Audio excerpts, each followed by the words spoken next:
మన ముకుంద జ్యువెలర్స్ వారి క్రిస్మస్ మరియు న్యూ ఇయర్ సంబరాలు అన్ని జ్యువెలరీలపై ఉన్న VA flat 10% discount, no making charges. మరో నూతన బ్రాంచ్ ప్రారంభం మన జూబ్లీ హిల్స్ లో. 12,30,000 ఎకరాల ఆయకట్టుకి సాగునీరు అందించే లక్ష్యంతో చేపట్టిన పాలమూరు రంగారెడ్డి ఎత్తిపోతల పథకానికి రాష్ట్ర ప్రభుత్వం భారీగానే ఖర్చు చేయాల్సి ఉంటుందని అధికారులు భావిస్తున్నారు. పంప్ హౌజ్లు, రిజర్వాయర్లు ఓ కొలిక్కి వచ్చిన ప్రధాన పనుల్లో ఇంకా కొన్ని పెండింగ్లో ఉన్నాయి. ఇప్పటికైనా ప్రభుత్వం పనులు వేగవంతం చేస్తేనే నిర్దేశిత లక్ష్యాన్ని చేరుకోగలమని నీటిపారుదల శాఖ పేర్కొంది.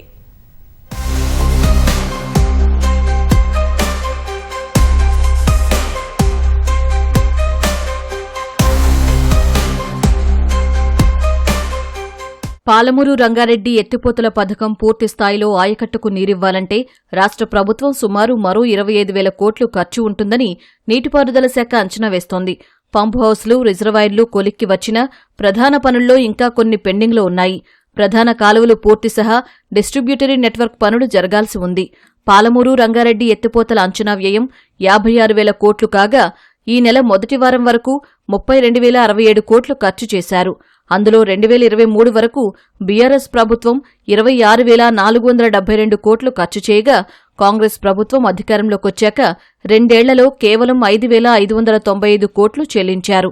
మిగిలిన పనులు పూర్తి చేసేందుకు మరో 25,000 కోట్లు అవసరమని నీటిపారుదల శాఖ అంచనా వేసింది.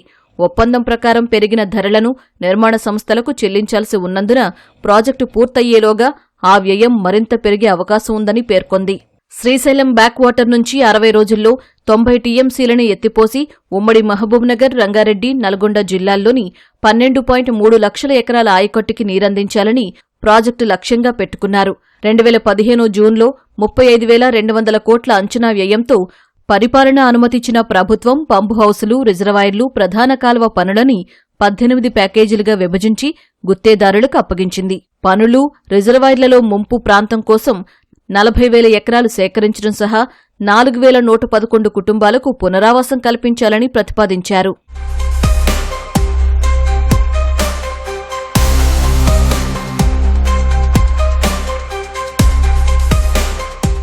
శ్రీశైలం నుంచి నార్లాపూర్ రిజర్వాయర్కు నీటిని మళ్లించేందుకు అప్రోచ్ ఛానల్, పంప్ హౌస్లు, రిజర్వాయర్ల నిర్మాణం కొలిక్కి వచ్చాయి.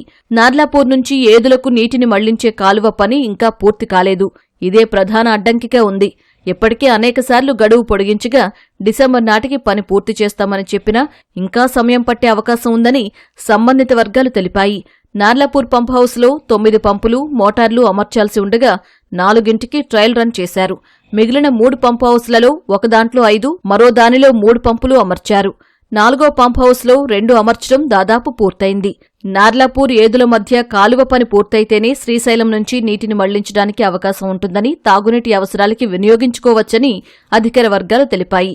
నిధుల విడుదలలో జాప్యం వల్ల పనులు ఆశించిన స్థాయిలో జరగడం లేదు.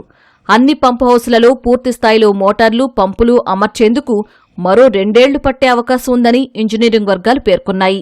2023 డిసెంబర్లో కాంగ్రెస్ ప్రభుత్వం బాధ్యతలు చేపట్టే నాటికి ఈ ప్రాజెక్టుపై 26,472 కోట్లు ఖర్చు చేశారు. ప్రధాన పనుల్లో కొన్ని ఓ దశకు రాగా 2023 సెప్టెంబర్లో అప్పటి భారస ప్రభుత్వం ప్రాజెక్టుకు ప్రారంభోత్సవం చేసింది.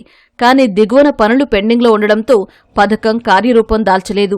ఇప్పటికైనా మిగిలిన పనులు అంచనా వేసి నిర్ణీత వ్యవధిలోగా పూర్తి చేసేలా గుత్తేదారులపై ఒత్తిడి తేవడం, గడువు పొడిగించినా పనులు చేయని వారిపై చర్యలు తీసుకోవాలని ఇంజనీరింగ్ వర్గాలు సూచిస్తున్నాయి. అవసరమైన నిధులను పూర్తిస్థాయిలో అందుబాటులో ఉంచితేనే పాలమూరు రంగారెడ్డి ఎత్తిపోతల పథకం ప్రయోజనాలు రైతులకు అందుతాయని అభిప్రాయపడుతున్నాయి.